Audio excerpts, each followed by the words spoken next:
Bien, muy buenas noches. Vamos a dar inicio al tercer foro panel ambiental el día de hoy, lunes 20 de septiembre, es la primera sesión, el primer día. Así que los que ya están conectados, les damos la cordial bienvenida para iniciar el tercer foro panel ambiental, ¿no? Economía y medio ambiente, rol de las áreas naturales protegidas en el desarrollo sostenible. Ya el día de hoy vamos a tener la participación, ¿no? En primera instancia del magíster Percy Manrique, decano del Colegio de Economistas de Junín, que estará dando también la bienvenida en la presentación. De igual manera, tendremos la ponencia del economista Walter López Rosales, vamos a proyectar aquí justamente, ahí está. Walter López Rosales, el gerente regional de Recursos Naturales y Gestión del Medio Ambiente del Gobierno Regional Junín.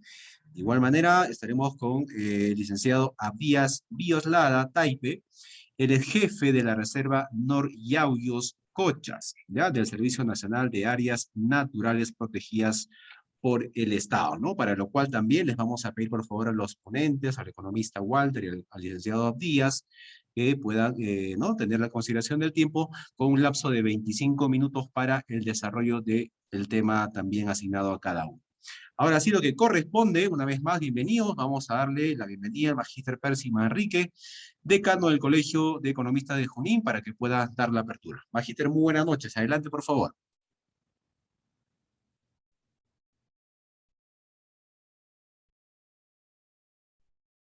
Vamos a esperar a ver, por favor, un minutito. De igual manera, les indicamos también que la sesión del día de hoy se va a estar grabando, ¿no? Ya en coordinación con el Colegio de Economistas, se les estará haciendo llegar también el video grabado. Adelante, Majita, por favor. Muy buenas noches. No sé si se me escucha. Sí, lo escuchamos. Bien, gracias.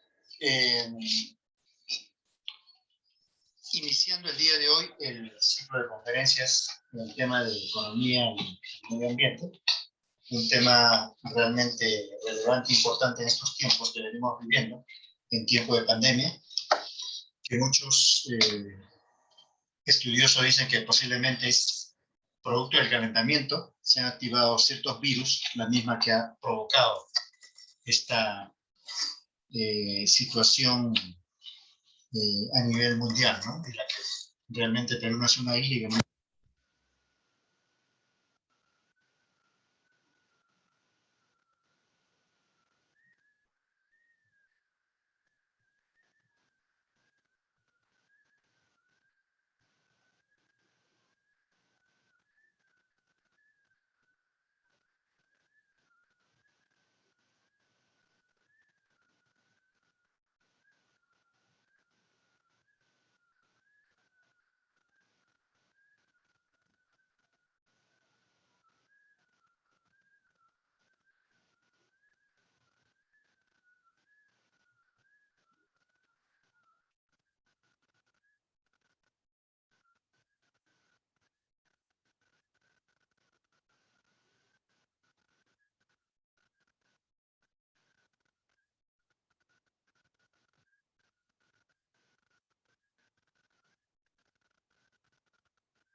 A ver, un momento, por favor. Estamos dándole solución al tema técnico.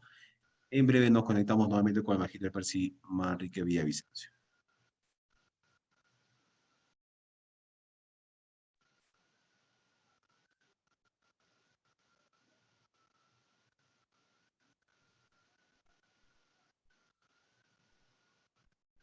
Magíster, si nos escucha, por favor, parece que el audio no está llegando.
Bien, Magíster, ahora sí, por favor, a ver si puede activar su micrófono.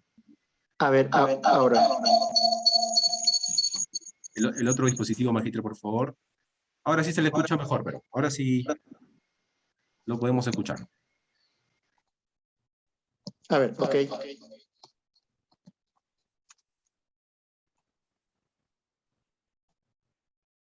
A ver, ahí parece que... Sí, ahora sí está bien el audio.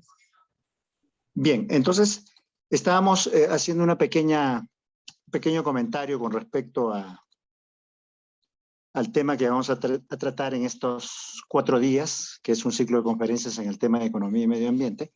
La misma que hacíamos mención de que producto del calentamiento global venimos sufriendo una serie de inconvenientes, ¿no? Como inundaciones, el tema de sequías, el tema de, por ejemplo, la misma pandemia que venimos pasando actualmente, ¿no? Hay teorías y hay hipótesis de que posiblemente se ha activado un virus que ha hecho de que genere toda esta problemática de la pandemia a nivel mundial, ¿no? Entonces, realmente el tema del medio ambiente vemos de que no es una prioridad incluso en el país, ¿no?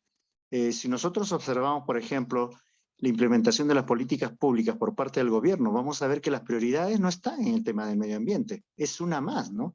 Las prioridades están en el tema de corrupción, el tema actualmente de salud, educación y la reactivación económica, ¿no? Pero el tema ambiental parece que las autoridades lo han postergado, no sabemos hasta cuándo, pero sin embargo se convierte hoy en una necesidad, en algo que realmente el gobierno tiene que voltear la mirada y actuar de manera más responsable, más coherente, más ágil, más efectiva en este tema que realmente lo vivimos cada uno de nosotros en el día a día.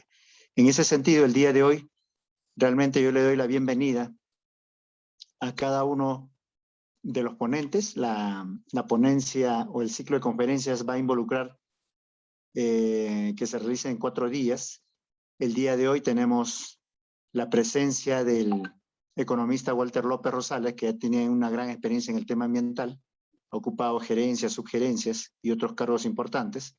También tenemos la presencia del jefe de la Reserva Paisajística Nor Yauyos Cochas, el licenciado Díaz Violada, experto también en el tema de impacto ambiental, la misma que va a ser un foro muy interesante, muy bonito, porque ambos están involucrados en el tema del medio ambiente y hay muchas cosas que aprender con respecto al impacto que se viene generando en los últimos años, y esperamos que las políticas que desde donde ellos vienen actuando, posiblemente nosotros hoy lo desconocemos, pero en este foro van a hacernos saber de lo que pretendemos como región, como país, y hacia dónde apuntamos en el tema medioambiental.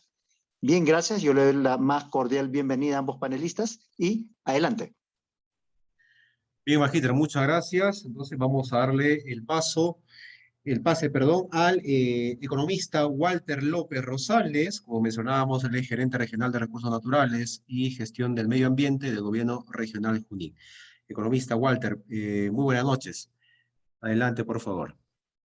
Muy buenas noches. Muchísimas gracias por la invitación del Colegio de Economistas de Junín. Y antes de que nada, quiero aclarar que no soy gerente regional de recursos naturales y gestión del medio ambiente. Ese cargo lo está ocupando actualmente el ingeniero Rubén Luna Álvarez. Yo fui gerente hace algunos años atrás, pero gracias por la mención. Yo soy actualmente especialista en el tema de ambiental, específicamente en el área de cambio climático.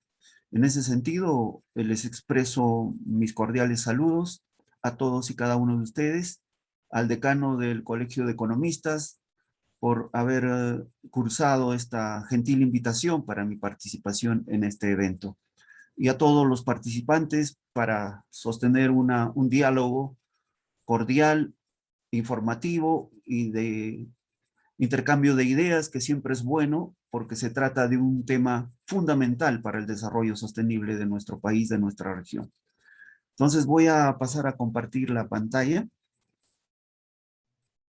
¿Me avisan, por favor? Adelante, economista. Ya está habilitado la opción de compartir. Cuando guste, por favor. Ok.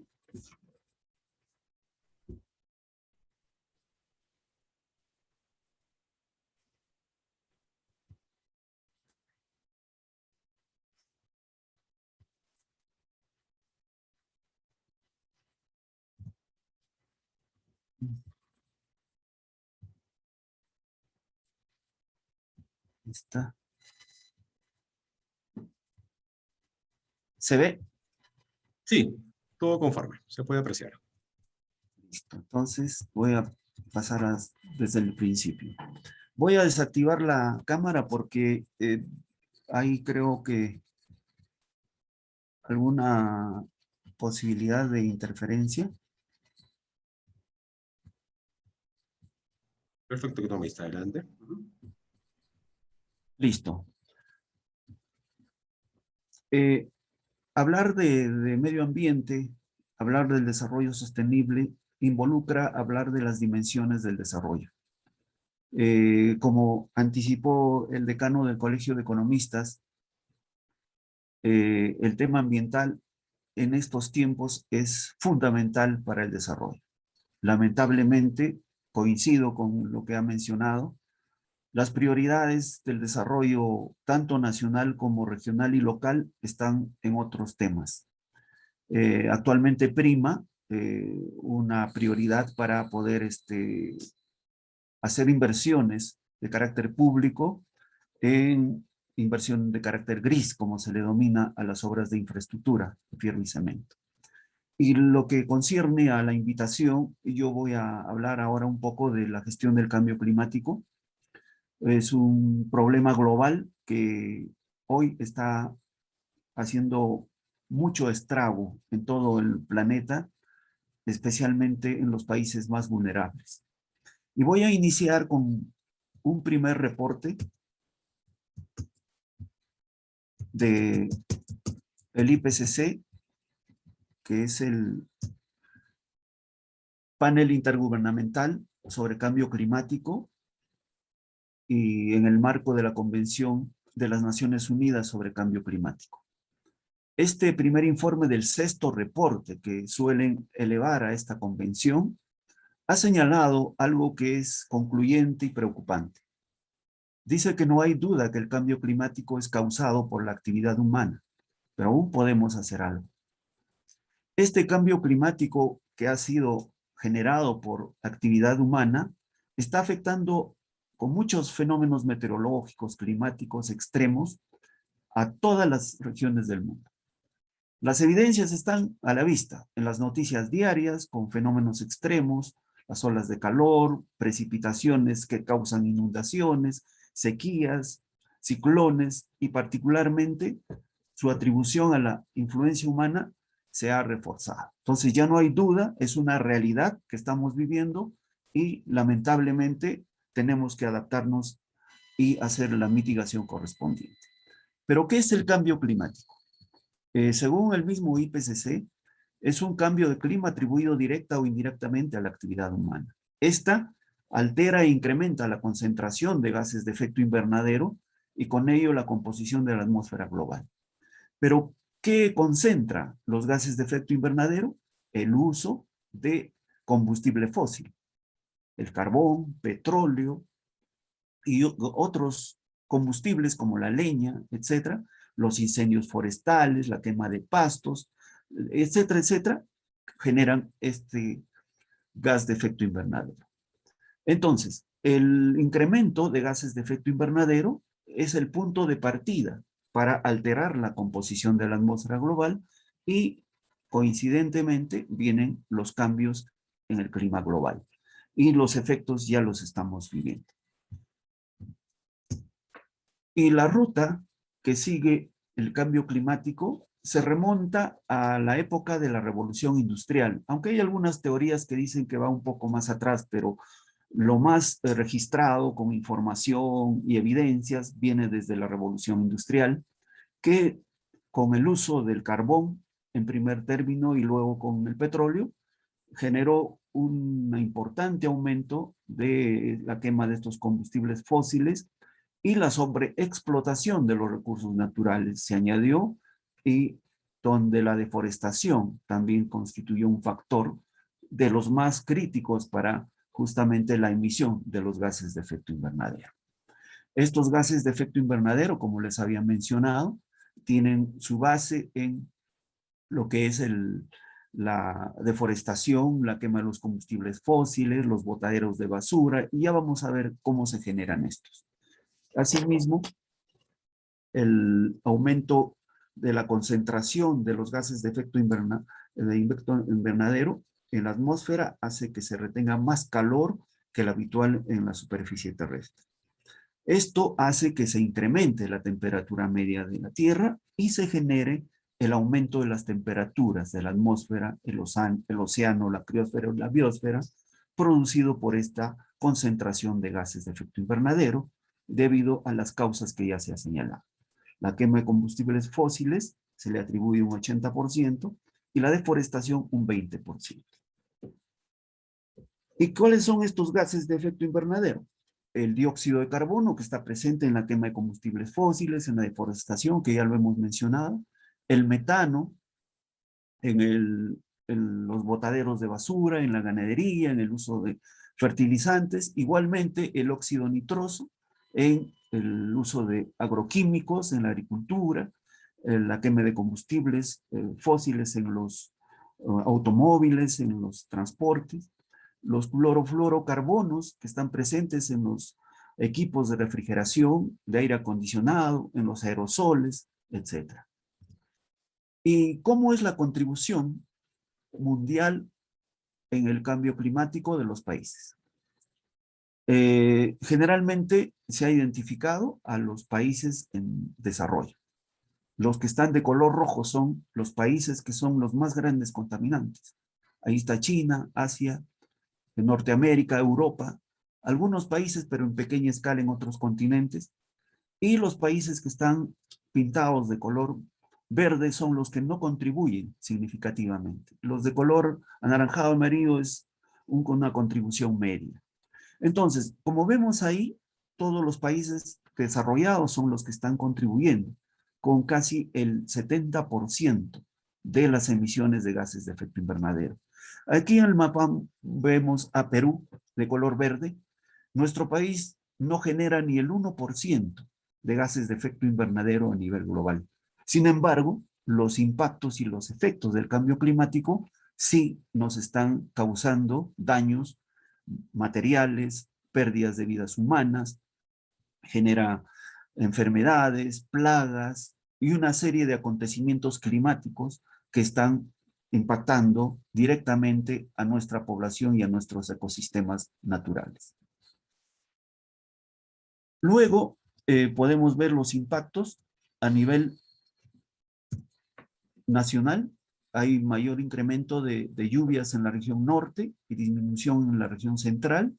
Esto a raíz de que el fenómeno del Niño, que no es causado por el cambio climático, eso hay que entenderlo bien, sino que se acrecenta o se agudiza con el cambio climático, con el calentamiento global, puesto que el fenómeno del Niño y la Niña están asociados al aumento y baja de temperatura del agua de los océanos.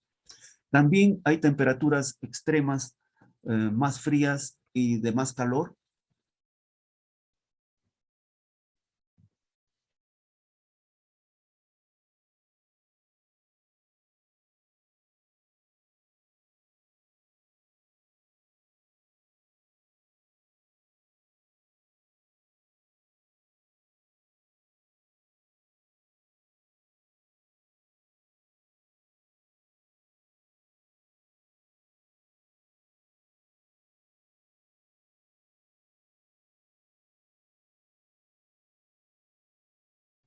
A ver, vamos a esperar, por favor, unos segundos.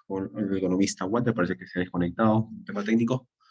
Vamos a coordinar por interno para ir con el desarrollo del foro el día de hoy.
Economista Walter, ya está, por favor, el permiso del audio. Ya, Puede volver, por sí, favor. sí, gracias, muy amable. No se Disculpen la preocupe. interrupción, parece que el internet se ha puesto inestable por acá. ¿Me escuchan bien? Sí, el audio está bien, economista. Lo que faltaría Ok, es el tema de, nuevamente, por favor, su pantalla. ya, lo voy a Perfecto. compartir.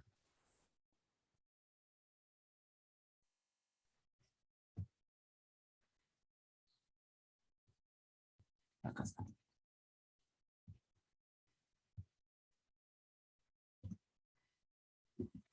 ¿Se ve? Sí, se puede apreciar. Excelente. Disculpen la interrupción.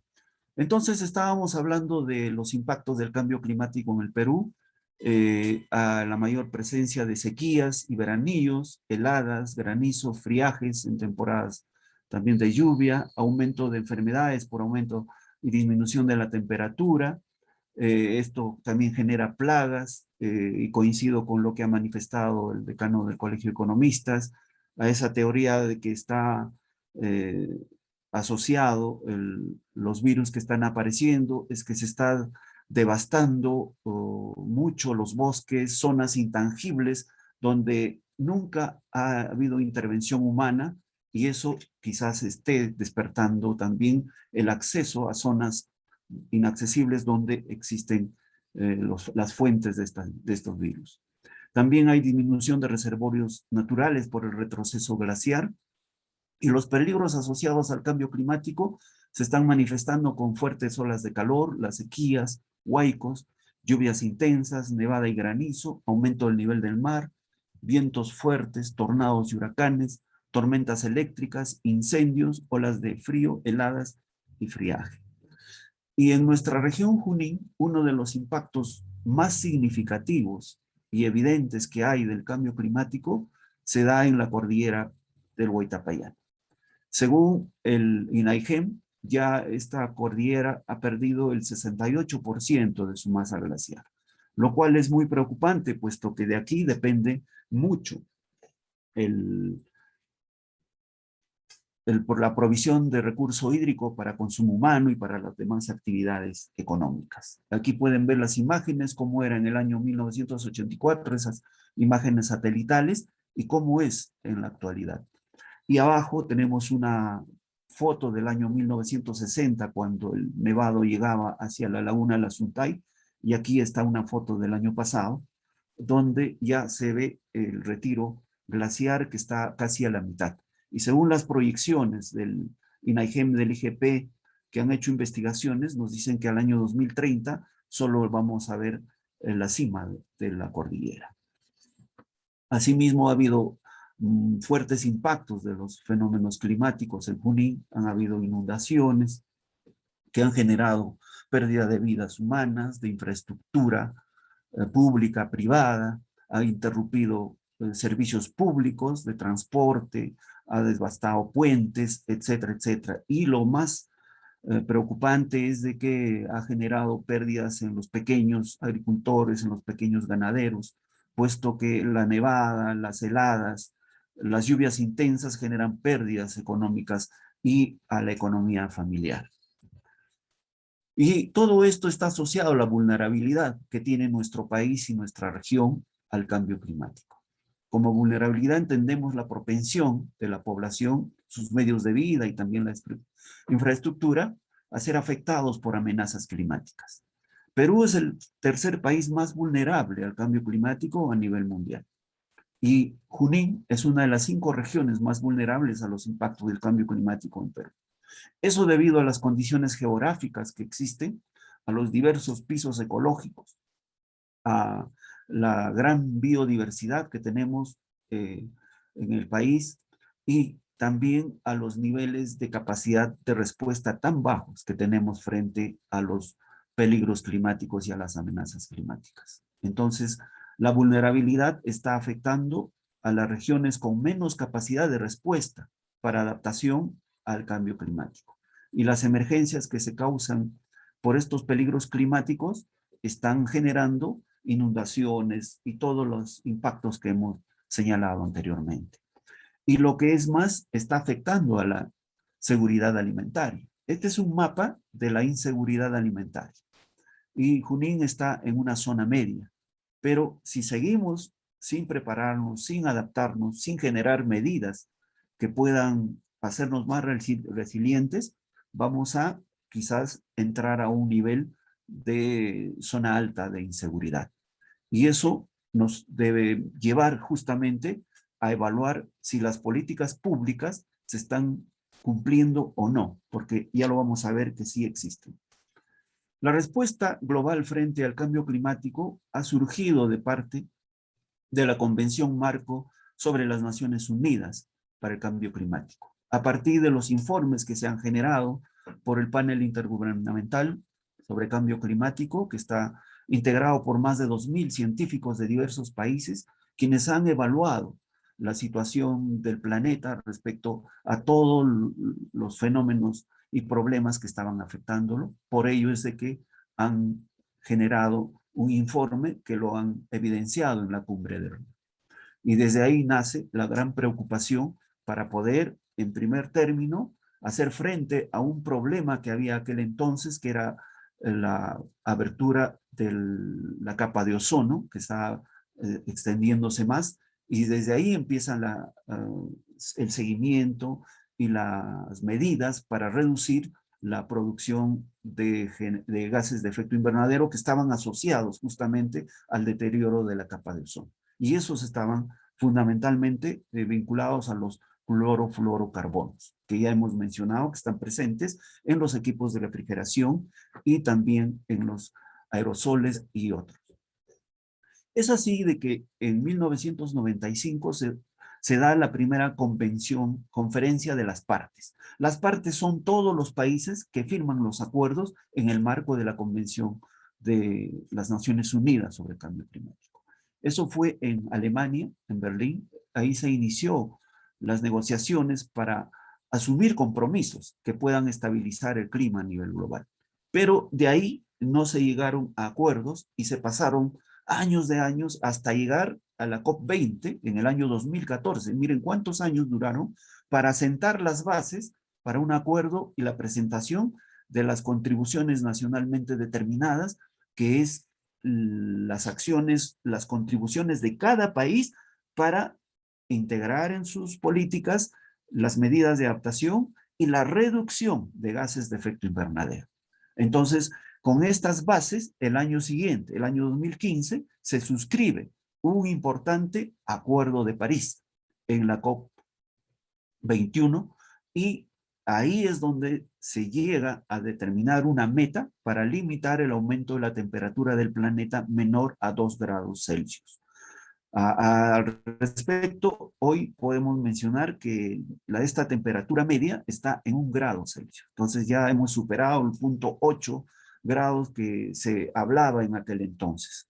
Asimismo, a nivel global se determinan los objetivos del desarrollo sostenible y el objetivo 13 está referido exclusivamente al cambio climático para que todos los gobiernos tomen acciones programáticas, políticas y de acción para reducir los impactos del cambio climático. Entonces, nuestro gobierno suscribió el Acuerdo de París el año 2015 y entró en vigencia el año 2016. ¿Y cómo se da la gestión del cambio climático? La gestión del cambio climático a nivel nacional está centrado en los instrumentos de gestión para el desarrollo nacional. A nivel nacional tenemos el Plan Estratégico de Desarrollo Nacional, conocido como el Plan Perú al 2021. Luego está la Estrategia Nacional de Cambio Climático, el Plan de Acción en Género y Cambio Climático, el Plan de Acción en Agricultura hacia Cambio Climático y otros instrumentos de gestión, pero es con la Ley Marco sobre Cambio Climático, que se aprueba en el año 2018, donde se da la base para poder darle un marco normativo específico y contundente para la gestión integral del cambio climático. Esta es reglamentada y paralelamente se elaboran y se aprueban las contribuciones nacionalmente determinadas del Perú para cumplir el Acuerdo de París. En base a ello, también se hace el Plan Nacional de Adaptación que actualmente está aprobado. Y a nivel regional, también tenemos una gestión de cambio climático que parte de los instrumentos de gestión. Que tenemos el Plan de Desarrollo Regional Concertado, Junín al 2050, tenemos la Política Ambiental Regional de Junín y la Estrategia Regional de Cambio Climático con su plan de implementación. Y todos estos instrumentos de gestión deben alinearse hacia los planes sectoriales. Estos son los que son de los sectores, de los ministerios del gobierno central. Y a nivel regional, los planes de desarrollo concertado y también locales. Estos tienen que aterrizar en los planes estratégicos institucionales y también en los planes operativos institucionales para vincularlos a los presupuestos y al presupuesto por resultados y a la cooperación internacional. Y todo lo que actúa el Estado está en el marco del INVIERTE-PE y también en el marco de los lineamientos de la cooperación internacional. Y la ley marco sobre cambio climático nos establece el marco, como les decía, el marco normativo para que la gestión del cambio climático pueda relacionarse a los compromisos asumidos por el Perú con el Acuerdo de París. Este marco normativo busca fortalecer la gobernanza, institucionalidad y desarrollar las capacidades a todo nivel, nacional, regional, local, del sector público para la gestión integral del cambio climático. Reducir la vulnerabilidad del país incrementando la capacidad adaptativa y resiliencia de la población, ecosistemas y demás. Y especialmente la infraestructura y sistemas productivos. Y eso es lo importante porque si no reducimos la vulnerabilidad, vamos a estar a expensas de los impactos del cambio climático y todos los peligros climáticos que están asociados a él.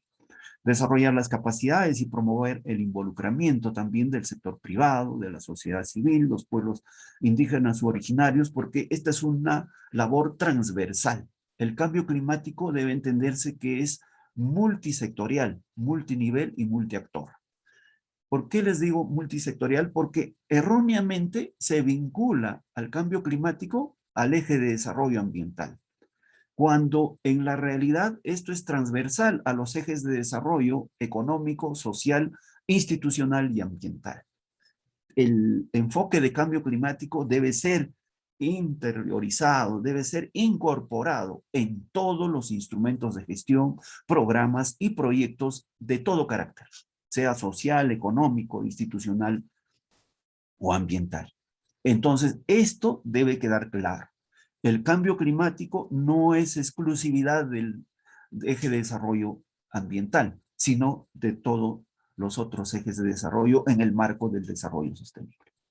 El objeto de esta norma es establecer los principios, enfoques y disposiciones generales para coordinar, diseñar, ejecutar, evaluar y difundir las políticas públicas para la gestión integral.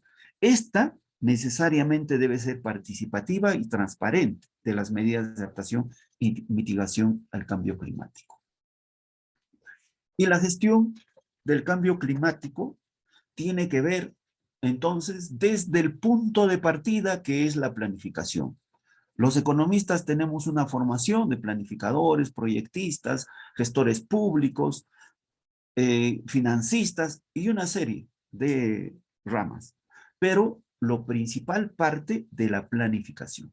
Esta debe ser participativa, transparente e inclusiva para diseñar, ejecutar, monitorear, evaluar, reportar y la difusión de las políticas públicas, estrategias, planes, programas y proyectos orientados a reducir la vulnerabilidad del país, que es la adaptación, frente a los efectos del cambio climático y reducir las emisiones e incrementar las remociones de gases de efecto invernadero que corresponde a la mitigación, con enfoques de interculturalidad para llegar a todos los niveles de las comunidades campesinas, nativas, vincular al saber ancestral, a su sabiduría de estas poblaciones que tienen mucho que brindarnos para, junto a la ciencia, generar medidas de adaptación y mitigación. También el enfoque de género, porque se ha establecido que las mujeres son una de las poblaciones más vulnerables al cambio climático.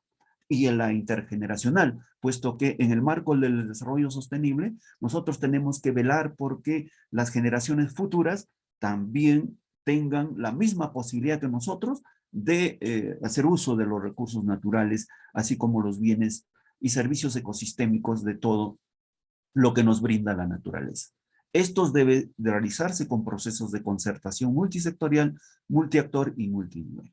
Entonces, la gestión integral del cambio climático parte de la planificación, lleva a la articulación de actores, pasa a la ejecución, al monitoreo y evaluación, y al reporte y difusión.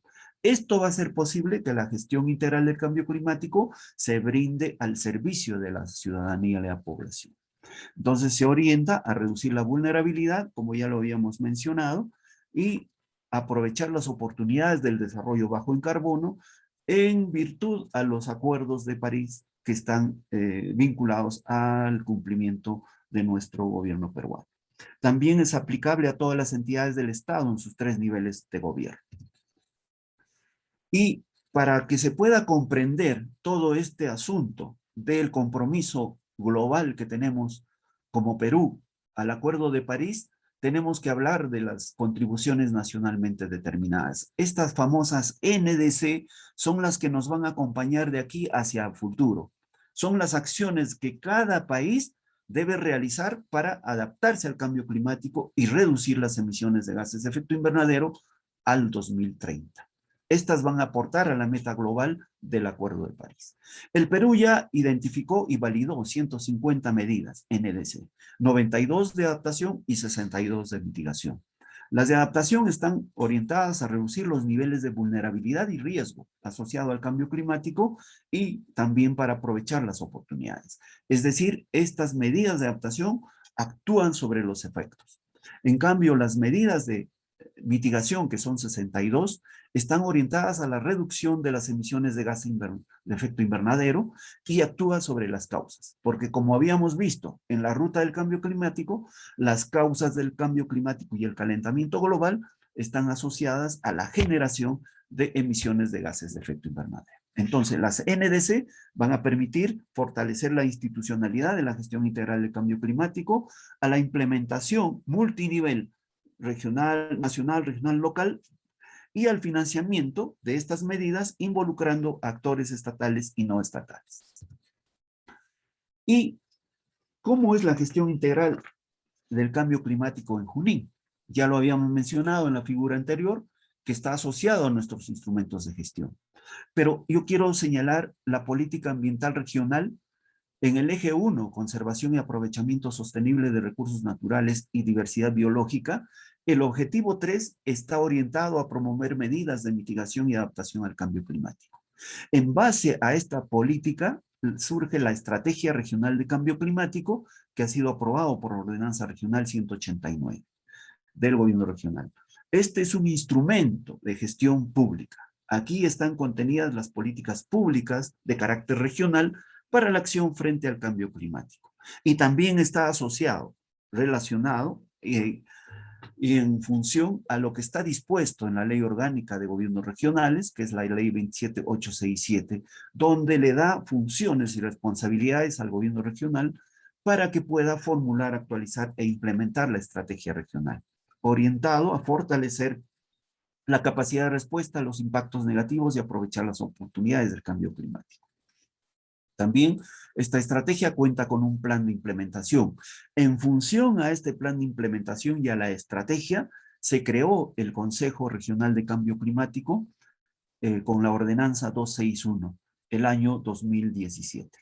Y la instancia que significa el Consejo Regional de Cambio Climático es consultiva, de coordinación multisectorial y de articulación entre representantes del sector público, privado y la sociedad civil, y tiene el objetivo de promover y dar seguimiento a la implementación de la Estrategia Regional de Cambio Climático. Este consejo tiene un reglamento que también ha sido aprobado por una norma regional.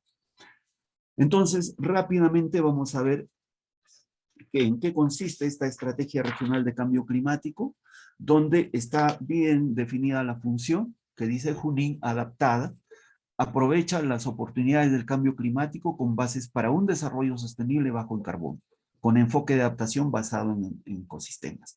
Esta visión es de largo plazo y contiene objetivos estratégicos para que todos los actores, tanto gobierno regional, locales, la propia población, instituciones públicas y las organizaciones privadas, incrementen la conciencia y capacidad adaptativa ante los efectos adversos y oportunidades del cambio climático en materia de adaptación.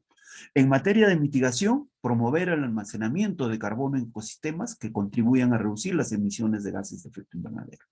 En materia de institucionalidad, fortalecer las capacidades de los actores para que la gobernanza hacia la adaptación al cambio climático y reducción de emisiones de gases de efecto invernadero se efectivice. Entonces, en función a este enunciado de objetivos estratégicos y la visión de la estrategia es que se han definido las acciones estratégicas y las líneas de acción tanto para la adaptación y mitigación en los diversos sectores que comprenden el plan de implementación. Y precisamente aquí está la relación de la Estrategia Regional de Cambio Climático y las NDC. Las NDC priorizan adaptarnos en 5 áreas: agua, agricultura, pesca y acuicultura, bosques y salud, en materia de adaptación, y reducir las emisiones de gases de efecto invernadero un 40% al año 2030, en los sectores uso de suelos, cambio de uso de suelos y silvicultura, energía, agricultura, procesos industriales y desechos. Y los instrumentos de gestión de la región son el Plan de Desarrollo Regional Concertado, la Política Ambiental Regional, el Plan Estratégico Institucional, el Plan Operativo Institucional, la Estrategia Regional de Cambio Climático y el Plan de Implementación, que comprenden los lineamientos de política, objetivos y acciones estratégicas justamente para la gestión integral del cambio climático. Y la Estrategia Regional de Cambio Climático y su Plan de Implementación ha priorizado los sectores en adaptación, ecosistemas y diversidad biológica, recursos hídricos y cuencas, educación, salud, infraestructura y actividades económicas, ciudades y vivienda y saneamiento, y en mitigación, forestal y bosques, transportes, agricultura, procesos industriales, desechos y energía. Pero requieren alinearse a las NDC. O sea, esta parte 3 necesita conversar con el área 1 de las NDC. Igualmente, el plan de implementación que contiene la ruta para el desarrollo de proyectos y actividades que permiten la implementación de la estrategia, también requieren alinearse a las contribuciones nacionalmente determinadas. Y precisamente para poder ir en marcha en este desafío de la articulación de la estrategia regional de cambio climático con las NDC, es que hay algunos avances que ya se han realizado en la región. En materia de gestión integral del cambio climático, la implementación de la Estrategia Regional de Cambio Climático por 20 instituciones que están implementando las medidas de adaptación y mitigación. En estas 20 instituciones están las dependencias del gobierno regional, entidades privadas, ONGs y también parte de la sociedad civil. También se ha socializado la norma de cambio climático en la Comisión Ambiental Regional, en el Consejo Regional de Cambio Climático y los gobiernos locales provinciales. También se han incorporado las acciones estratégicas de cambio climático en el Plan Estratégico Institucional y en el POI del gobierno regional.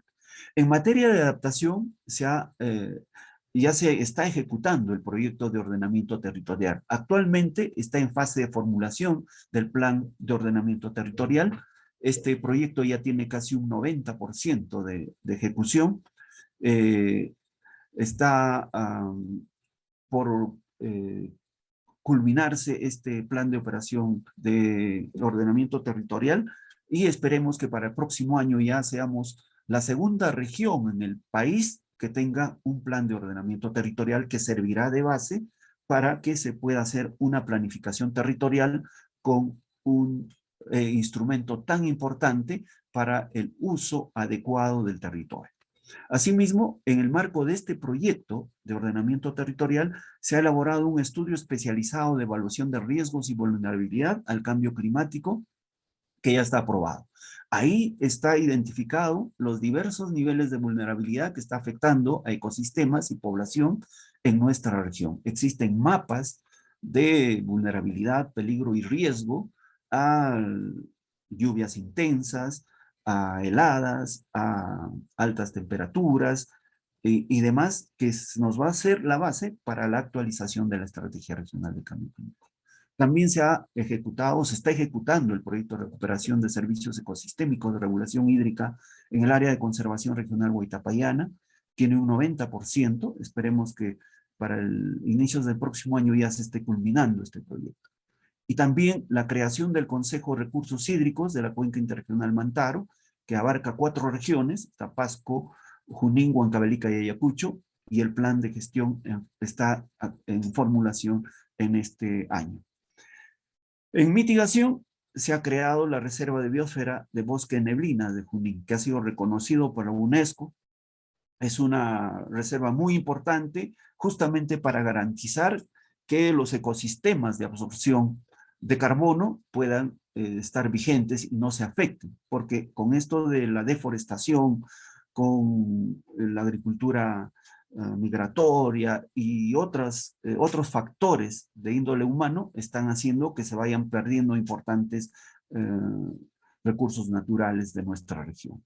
Y otro gran avance que tenemos en mitigación es haber logrado, esto es un hito histórico, el inventario regional de gases de efecto invernadero con año base 2016 por el equipo técnico de Junín con asistencia técnica del Ministerio del Ambiente.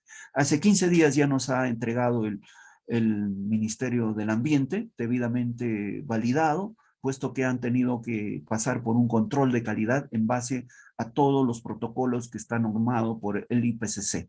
Entonces, finalmente, Junín ya sabe cuánto de gases de efecto invernadero está generando, y esa va a ser posible que constituyamos nuestra línea de base para ver qué actividades se van a priorizar para empezar a reducir las emisiones.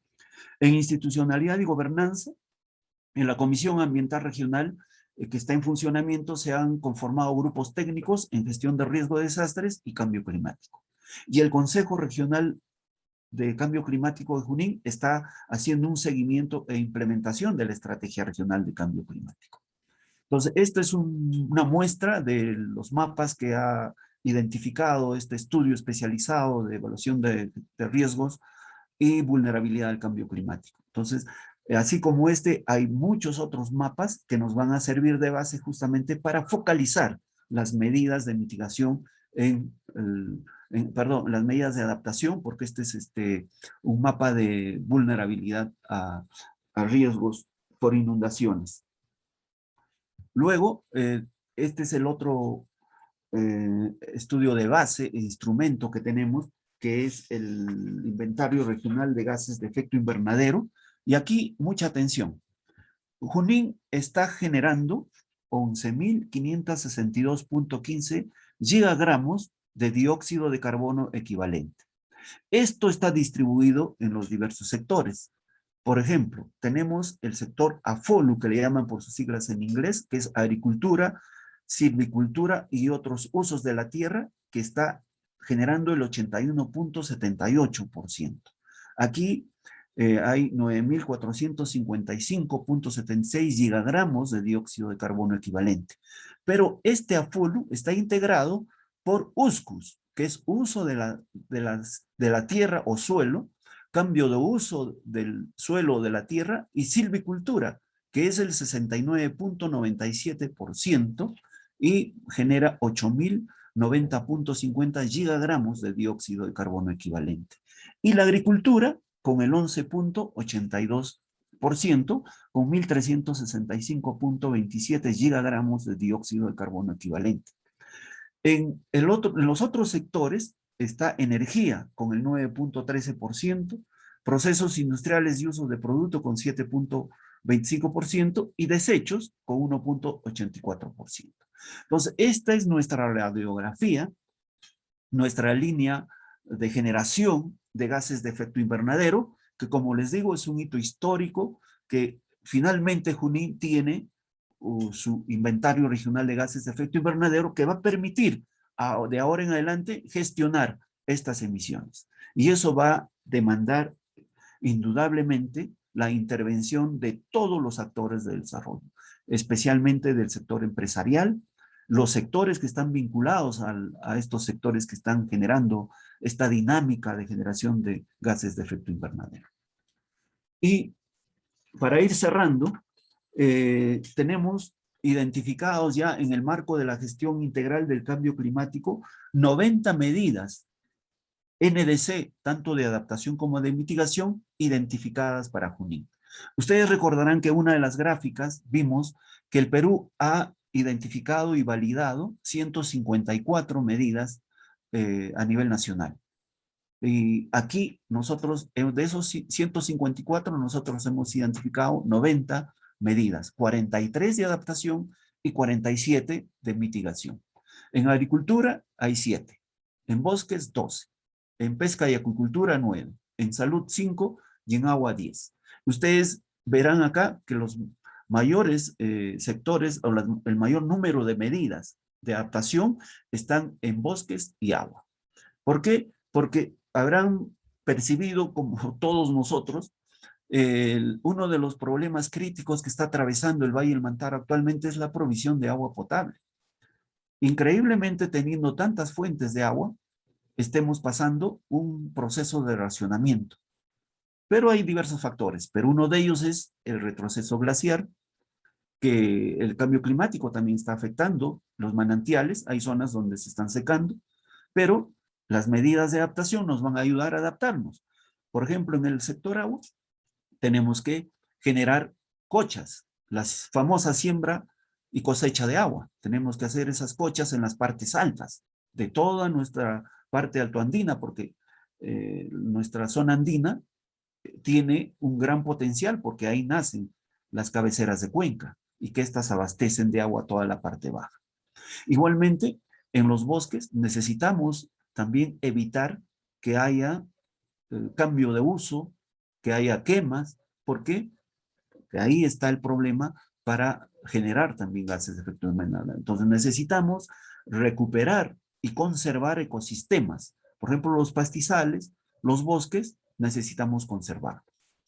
También están las medidas en mitigación, que es número de 47, en USCUS, uso de suelo, cambio de uso de suelos y silvicultura hay 7. En energía hay 30, procesos industriales y uso de productos 2, agricultura 4 y en desechos 4. Ustedes entenderán que toda esta gama de medidas de adaptación y mitigación no van a ser tan sencillas de implementarlas. ¿Por qué? Porque retrocedamos un poco cómo se articulan los instrumentos de gestión que tienen que ser insertados estas medidas en los planes de desarrollo concertado, en los planes estratégicos institucionales y en los POI, para que pueda tener un nivel de financiamiento. Y si no hay un financiamiento, esto no va a ser implementado. Y ese es un gran desafío. Y estas medidas necesitan ser transversalizadas, incorporando el enfoque de género, el intergeneracional y el de interculturalidad. Y también se ha establecido un cronograma de implementación al año 2022, 2025 y 2030. Entonces, este proceso de implementar las NDC está empezando. Y va a ser un proceso largo porque cada 5 años, en principio, el próximo año ya tenemos que evaluar cuáles de estas medidas han sido ya incorporadas en los instrumentos de gestión, cuáles se están implementando. El 2025 tenemos que hacer ya un reporte a la Autoridad Nacional en materia de cambio climático y al 2030 igual. Y finalmente, los desafíos que tenemos para la gestión integral del cambio climático es, 1, socializar, difundir y socializar las medidas NDC y los procesos que están inmersos en la gestión integral del cambio climático. Esto es una tarea fundamental, porque si no comunicamos, si no damos a conocer qué está pasando con las políticas públicas, con las medidas que se han identificado, que se han priorizado para la gestión del cambio climático, simplemente no va a haber una repercusión, no va a tener ese efecto multiplicador y de implementación en todas las instancias del sector estatal, empresarial y también de la sociedad civil. Por eso es un primer desafío que tenemos que abordarlo una vez que actualicemos nuestra estrategia regional de cambio climático. 2 es el alineamiento o vinculación de las prioridades regionales en materia de desarrollo sostenible y cambio climático.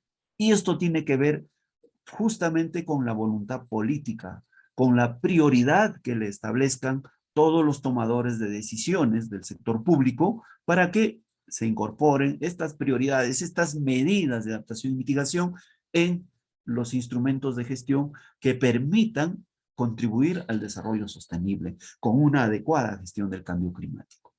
Actualización a nivel multi, que es la identificación de las posibles medidas y proyectos que contribuyan con la meta nacional o aumenten la ambición. Es decir, si nuestras medidas de adaptación y mitigación están bien identificadas y ya no necesitamos más, estaría bien. Pero creo que la Autoridad Nacional Ambiental, que es el Ministerio del Ambiente y también de Cambio Climático, está solicitando a los gobiernos regionales y locales que se aumente la ambición a nivel país. Eso ya se va a ir evaluando conforme avance este proceso. Otro desafío tiene que ver con la planificación, es actualizar la Estrategia Regional de Cambio Climático e incorporar las medidas de NDC en los instrumentos de planificación territorial y vincularlos al presupuesto, tanto a nivel regional como local. Si no hacemos esto, vamos a retrasarnos en el proceso de la gestión integral del cambio climático. Y también un desafío muy importante es el fortalecimiento de capacidades, que está orientado a todo nivel, al sector público, al empresariado, a las universidades, al sector de la sociedad civil, para propiciar una adecuada gestión integral del cambio climático a nivel regional y articular con todos los sectores a nivel gubernamental, nacional y local. Y finalmente, involucrar a la acción ciudadana en la gestión integral del cambio climático, puesto que con la ley marco sobre cambio climático se han establecido las funciones y competencias para todos los niveles de gobierno, para las instancias del gobierno central, de los gobiernos regionales y los gobiernos locales. Y es más, hay autoridades en materia local de cambio climático. A nivel nacional, la autoridad es el Ministerio del Ambiente. A nivel sectorial son los diversos ministerios, las autoridades sectoriales en materia de cambio climático. Los gobiernos regionales son autoridades en materia de cambio climático a nivel regional y los gobiernos locales son autoridades en materia de cambio climático a nivel local. Entonces hay un trabajo muy extenso, muy fuerte que hay que desarrollar. Y eso es lo que nos motiva a seguir adelante en esta gestión y esperemos que a partir de la intervención en este tipo de eventos podamos continuar difundiendo los desafíos de la gestión integral del cambio climático en el marco de las contribuciones nacionalmente determinadas. Creo que con esto ya es la última lámina. Solamente quiero dar este mensaje que dice: si tenemos derecho a gozar de un ambiente sano y equilibrado, es nuestro deber conservar la vida del planeta, porque las generaciones futuras también tienen ese mismo derecho. Muchísimas gracias y estamos dispuestos al diálogo para enriquecer más estas ideas que se han vertido en esta ponencia. Gracias, muy amable.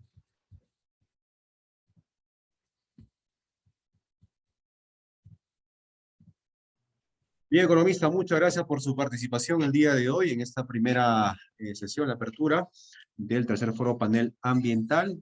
Ahora lo que corresponde es darle la bienvenida al licenciado Abías Bioslada Taipe, ¿no? Él es jefe de la Reserva Noriabios Cochas, del Servicio Nacional de Áreas Naturales Protegidas por el Estado. Licenciado Díaz, muy buenas noches.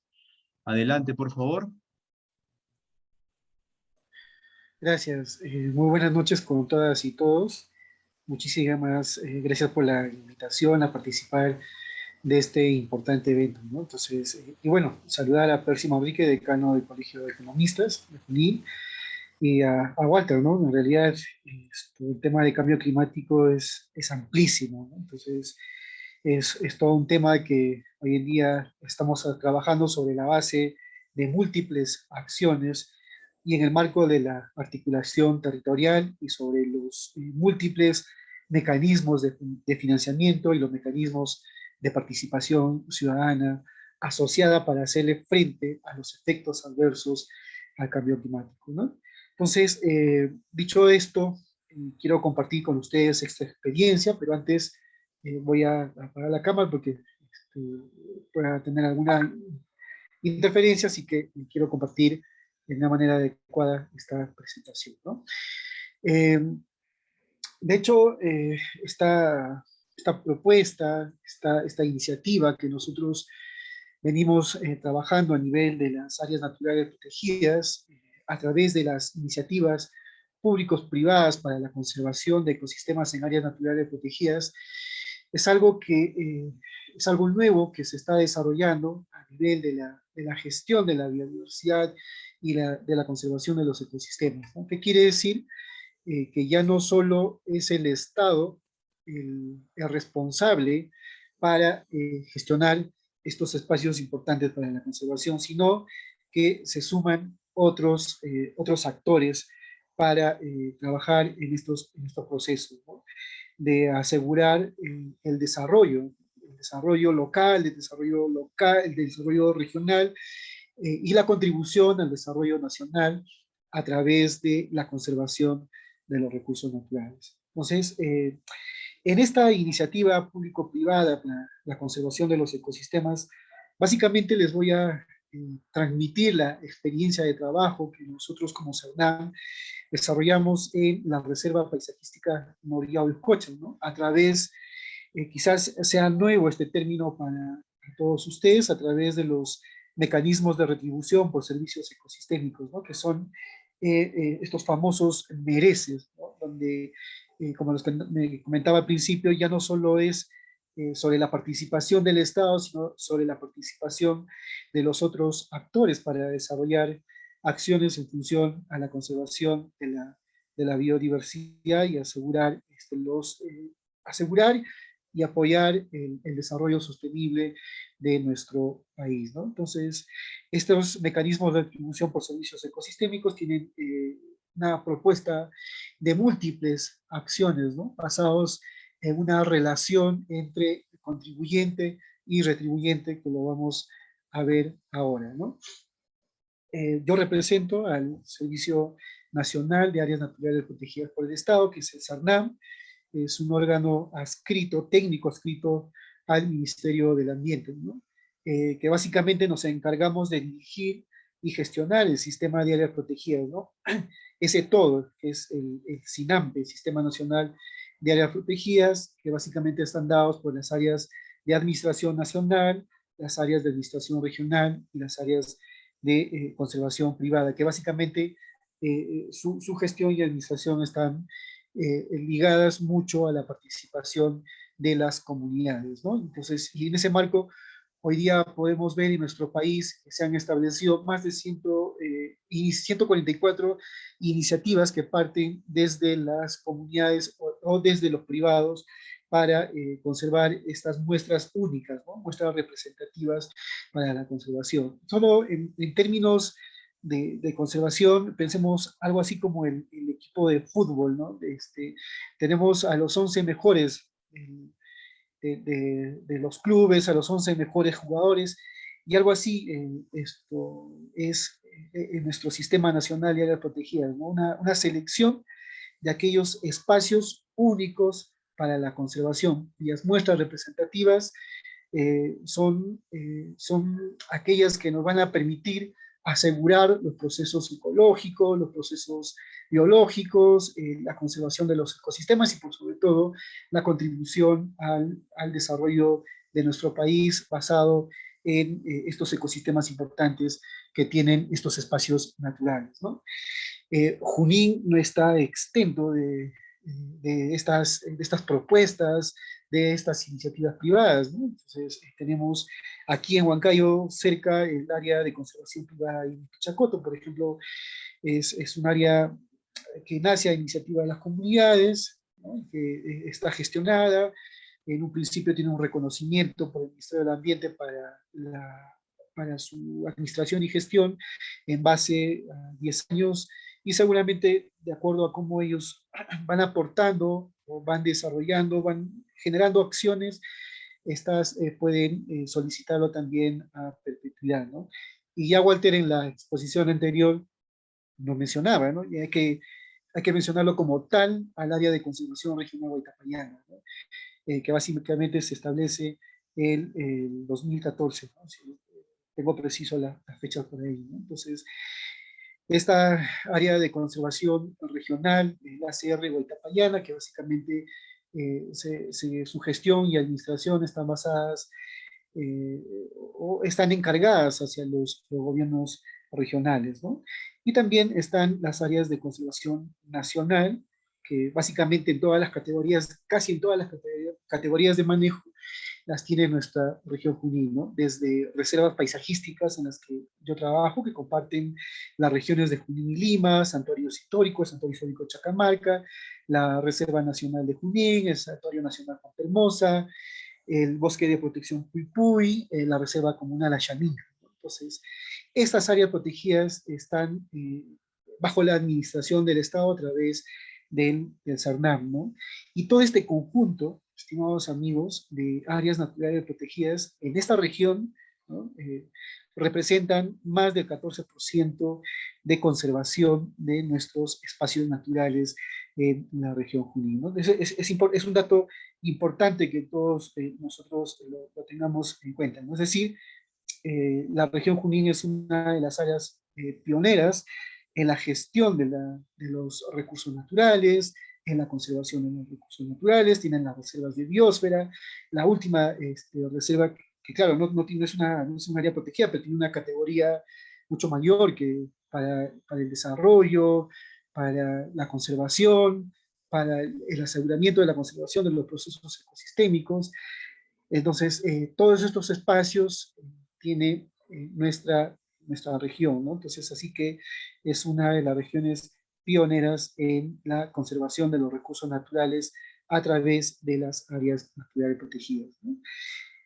Y todas estas áreas naturales protegidas representan un muy buen estado de conservación al 96% en nuestro país, ¿no? Y estas, en este mapa que podemos observar aquí en la lámina, podemos ver que un 17%, ya 18% con la nueva Reserva Nacional, la dorsal de Nazca, que es evidentemente marina, aumenta el porcentaje del territorio nacional en procesos de conservación. Entonces, nos queda claro de que la región Junín tiene estas categorías de administración, ¿no? Nacional, regional y de administración privada, y tiene un 14, más de 14% en un estado de conservación a través de las áreas naturales protegidas, ¿no?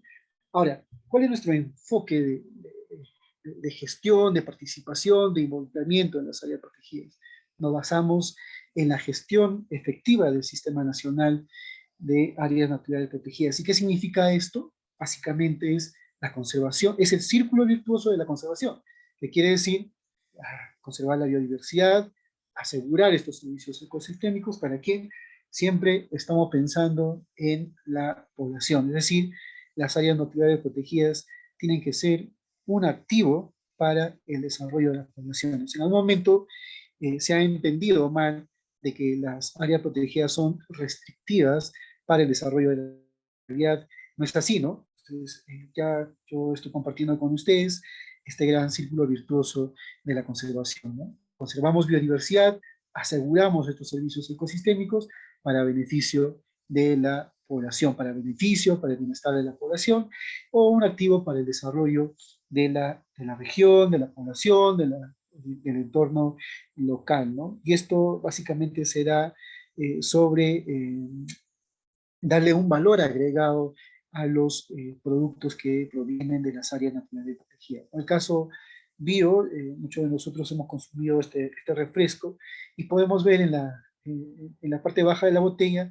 un sello que dice aliados por la conservación, ¿no? Un sello verde que se le reconoce a estas empresas que trabajan con las poblaciones asentadas en las áreas naturales protegidas, ¿no? Tienen este valor adicional como producto que sale de estos espacios que tienen toda una dinámica de manejo del territorio desde las poblaciones y desde el Estado a través del Servicio Nacional de Áreas Protegidas, ¿no? Escuchaba a Walter y en el tema del cambio climático, nunca se le va a poder hacer frente si no hay una participación activa de la población, ¿no? La participación y la gobernanza, ¿no? Es decir, la gestión a través de los diferentes actores desde los roles y competencias que tienen las instituciones para asegurar los procesos de conservación, ¿no? Y esto basados también en unos límites de intervención definidos al paisaje, al territorio y a la cuenca, ¿no? Entonces, por ejemplo, en el caso de la Reserva Paisajística Noria de los Cochas, que está sentada en la cuenca alta del Cañete y la subcuenca del Cochas Pachacayo, ¿no? Entonces, ya no solamente estamos distribuidos en ese espacio, nuestra gestión no solamente se determina en ese espacio, sino que vamos mucho más allá, vamos hacia establecer acuerdos para lograr esto que les estoy mencionando ahora, el desarrollo de nuestras poblaciones, de nuestras comunidades a través de la conservación, es participar en estos mecanismos de participación ciudadana, ¿no? Las plataformas de la buena gobernanza, en los consejos de recursos hídricos y en las comisiones ambientales regionales. Ahí se discuten estas alianzas entre los actores para desarrollar acciones de conservación y que estas acciones de conservación básicamente sean los activos para el desarrollo de nuestro país, ¿no? Y ya un poco entrando al tema de los mecanismos de retribución por servicios ecosistémicos, que es una experiencia que estamos trabajando el día de hoy con una empresa prestadora de servicios de saneamiento, que es el Matacañete. Es importante mencionar esto que vemos en el ámbito, ¿no? Que 115 de las 159 unidades hidrográficas o cuencas hidrográficas, es decir, un 72% de las cuencas hidrográficas están superpuestas a un área natural protegida o a un área de conservación regional. Entonces, si nos damos cuenta, es importante el trabajo es importante el trabajo que se desarrolla en las áreas protegidas, o es importante el establecimiento de estas áreas protegidas, ¿no? Uno de los grandes resultados de la región Junín, ya Walter lo mencionaba, ¿no? El establecimiento de la Huaytapallana y los estudios para establecer otras áreas de conservación regional, ¿no? Que básicamente son áreas naturales protegidas, ¿no? Y dada esa la importancia, es que hay un beneficio conjunto, ¿no? De la gente que está en ese espacio, en ese territorio, y los que están también aguas abajo, ¿no? La cuenca baja. Es decir, las áreas naturales protegidas, sus zonas de amortiguamiento y las áreas de conservación regional, señores, proveen agua para el uso poblacional para un estimado de 11 millones. 11 millones de peruanos se benefician directamente producto de la conservación de los recursos naturales en las áreas naturales protegidas, ¿no? Y esto también se puede visibilizar en la generación hidroenergética, ¿no?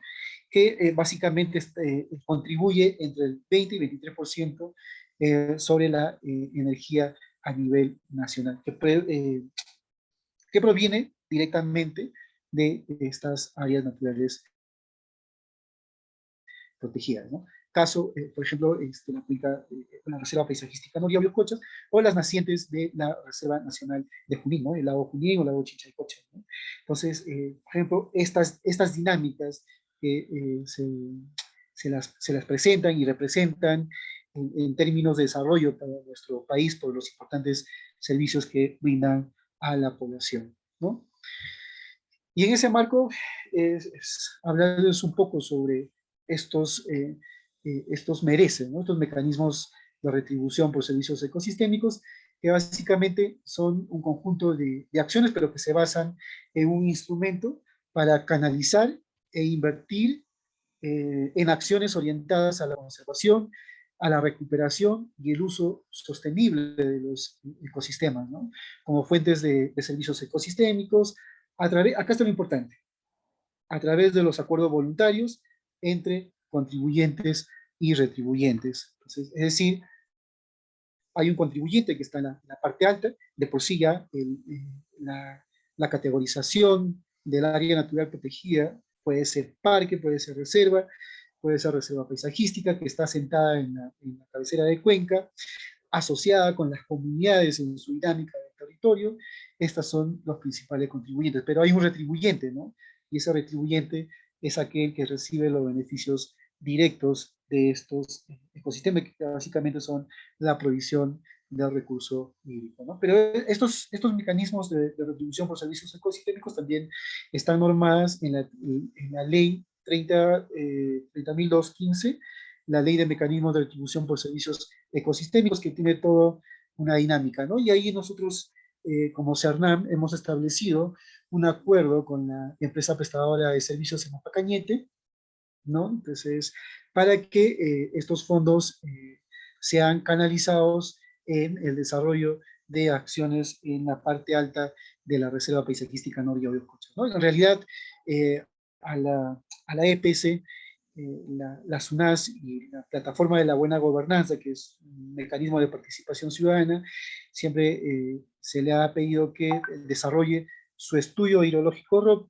rápido y su plan maestro optimizado, que es lo que corresponde en el desarrollo, ¿no? Y luego un proceso también de audiencias públicas para el aumento de la tarifa en los recibos de agua, ¿no? Entonces, tiene todo un proceso en la parte baja y también tiene todo un proceso en la parte alta, ¿no? A raíz de ello se construye un plan de intervenciones, este plan de intervenciones se aprueba de manera conjunta y esto se establece un acuerdo voluntario, ¿no? Una firma de acuerdo entre el CERNAM y la EPS, ¿no? Entonces, aquí tú tienes este primer grupo de contribuyentes, que son los grupos comunitarios, que es el CERNAM, como le he venido explicando. Se establece este acuerdo, puede ser con las EPS, con las juntas de agua para riego, los proyectos de irrigación, las hidroeléctricas o las empresas de turismo, ¿no? ¿Y qué tipo de servicios ecosistémicos son los que forman parte de los MERES? Básicamente el secuestro y almacenamiento de carbono, la polinización, la regulación de riesgos naturales, la provisión de recursos genéticos, el control de erosión de suelos, el mantenimiento de la biodiversidad, la regulación de la calidad del aire, la belleza paisajística, la formación de los suelos, el ciclo de nutrientes, la regulación del clima, ¿no? Entonces, y la recreación y el ecoturismo. La belleza paisajística también está determinada en este proceso de acuerdo merece. Entonces, ¿qué concluyo con esta relación contribuyente y retribuyente? Que hay otros actores que le están dando la importancia en función a la conservación de estos espacios naturales en la parte alta, ¿no? Hay una necesidad, sin duda, y esto lo ha mencionado Walter, hay una necesidad y la necesidad es el agua en todos los espacios, ¿no? Y necesitamos desarrollar acciones para lograr la provisión del recurso hídrico en la cuenca alta, en ese territorio donde hay una población que vive de su propia dinámica y de su propio manejo, ¿no? Pero también la gente que está asentada en la cuenca baja, ¿no? Hemos trabajado sobre la base de estos elementos sobre la base de estos elementos y esquema para el MERES, ¿no? Como les mencionaba, se ha desarrollado una caracterización de la estructura y el funcionamiento del ecosistema, ¿no? Entonces, se ha identificado las zonas con mayor recarga hídrica, y esto básicamente están dadas en el área natural protegida, ¿no? Hubo una identificación y caracterización de los contribuyentes y retribuyentes, que les he mencionado ahora, una estimación del valor económico del servicio ecosistémico y los costos para su mantenimiento. Hay un establecimiento de acuerdo entre contribuyente y retribuyente, y lo hemos firmado con esta empresa prestadora. Por eso es que la experiencia que les presento hoy día se llama la Alianza Público-Privada para la Conservación de los Ecosistemas en las Áreas Naturales Protegidas, ¿no? No se puede perder de lado de vista la promoción de una plataforma de actores que garanticen el cumplimiento de los acuerdos y la retribución. Es decir, se establece una plataforma de la buena gobernanza, donde participan los actores, tanto los contribuyentes y los retribuyentes, y también los participantes o los asesores técnicos, aquellas instituciones que están involucradas en el desarrollo desarrollo de estas iniciativas, ¿no? Entonces, se basa desde la parte técnica hasta la propuesta de planificación y sobre la base de la participación ciudadana, ¿no? Y con todo esto se desarrolla un diseño de un sistema de monitoreo que realice un seguimiento de las acciones e iniciativas, ¿no? Que es un paso que también ya hemos empezado a desarrollarlo a nivel de la participación de los actores, ¿no? Esto ha sido un logro, estimados amigos. En realidad, esta es la primera propuesta de un merece que se trabaja a nivel de las áreas naturales protegidas, ¿no? Es decir, es un primer merece en el sistema de áreas naturales protegidas que se establece con esta EPS, con el mapa Cañete y con el CERNAM para desarrollar acciones en la Reserva Paisajística Nor y Yauyos-Cocha, ¿no? Y ahí tenemos la participación de nuestro exministro y de nuestro jefe institucional, el doctor Pedro Gamboa, ¿no? Y también está el gerente de Mapa Cañete y la representante de la comunidad, quienes son los que reciben de manera directa el beneficio, ¿no? Pero el mecanismo es la siguiente, ¿no? O sea, se establece el acuerdo y la transferencia de fondos se da a través de los programas presupuestarios. Un programa presupuestal que es la 057, que es la conservación de la biodiversidad y ecosistemas, se da a través de este programa presupuestal y a través de este programa presupuestal desarrollamos un plan operativo, pero basados también en el plan de intervenciones desarrollados por la plataforma de la buena gobernanza, ¿no? A raíz de ello se construye toda esta propuesta para la intervención en el ámbito del área natural protegida, ¿no?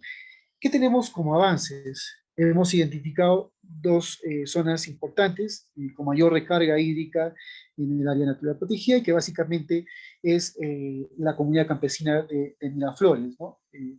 Pero también se identifica a estas comunidades por varias características, uno por su organización, otro por su participación y otro por ser uno de los espacios principales para la provisión del recurso hídrico, ¿no? Entonces, tiene que haber también una participación activa de la población sobre las propuestas que se diseñan a través de estos mecanismos de distribución.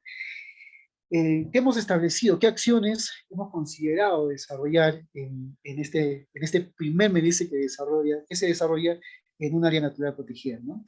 Es la instalación de cercos para el ordenamiento de la ganadería, la instalación de una parcela de revegetación de pastizales naturales en estos espacios, el fortalecimiento de la vigilancia y control, que básicamente también esto es una contribución a las NDC, ¿no? Entonces, a través de estos trabajos de patrullaje, de monitoreo, en el ámbito de las áreas naturales protegidas, ¿no? Entonces, estos trabajos propios de la gestión del área natural protegida también se fortalecen en estos espacios, ¿no? Porque basados sobre el trabajo de la conservación del patrimonio natural de todos los peruanos, es que mostramos los resultados para que se generen este tipo de propuestas en alianza público-privado, ¿no?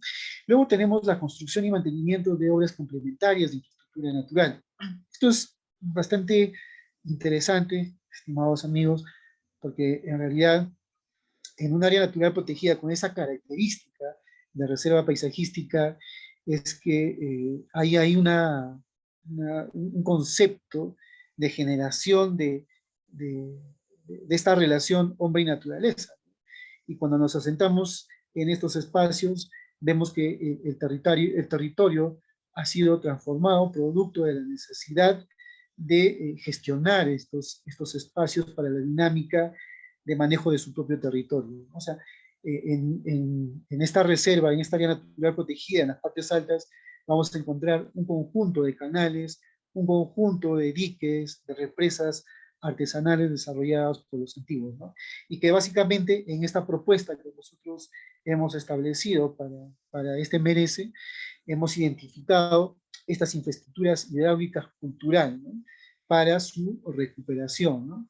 La recuperación de bofedales a través de canales ancestrales, canales antiguos, canales prehispánicos. En realidad, nunca vamos a poder identificarlas porque vemos que esos canales han sido usadas hasta hace 50, 70, 150 años atrás, ¿no?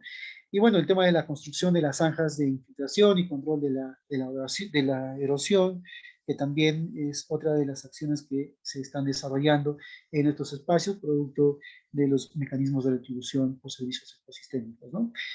Y hay algo que no dejamos de lado y que es el fortalecimiento de las capacidades para el uso sostenible de los ecosistemas, ¿no? Es el manejo de los ecosistemas, es la transferencia de la capacitación a la población, a la comunidad, a los ganaderos en estos temas de siembra y cosecha del agua, en el mapeo participativo de las estructuras, de la infraestructura ancestral para el manejo del recurso hídrico en estos espacios, ¿no? Entonces, tienes por un lado todo este tema de las acciones de infraestructura, pero también el fortalecimiento de capacidades de organización y capacidades a la población bien definidas, ¿no? Hay un fortalecimiento de estas organizaciones locales para la gestión de los ecosistemas. Se sale a campo con ellos para hacer la evaluación de sus ecosistemas, ¿no? Se está trabajando ya en un diseño de sistema de monitoreo porque la empresa siempre va a querer resultados, ¿no? Y los resultados se van a mostrar siempre con los datos que se vayan generando una vez se haya combinado con las acciones desarrolladas, ¿no? Hay una implementación de este sistema de monitoreo, pero basados en un esquema participativo, ¿no? Entonces, no lo hace el Estado solo, sino que hay una participación activa del Estado. Entonces, la empresa que apoya en este tipo de iniciativas y la población que se involucra en la gestión de sus recursos naturales en estos espacios, ¿no? Y bueno, eso básicamente he querido compartir con todos ustedes, ¿no? Estas experiencias de los mecanismos de retribución por servicios ecosistémicos que se están dando en la Reserva Paisajística Noria Bioscocha. Y como verán, las áreas naturales protegidas son fuentes importantes, son espacios importantes para el desarrollo sostenible de nuestro país, ¿no? Y qué más con el involucramiento de la empresa privada, del Estado y de las comunidades, ¿no? Entonces, juntos construimos el desarrollo de nuestro país, contribuimos al desarrollo local, pero también el desarrollo en toda la cuenca en su conjunto. Muchísimas gracias y muy buenas noches para cada uno de ustedes.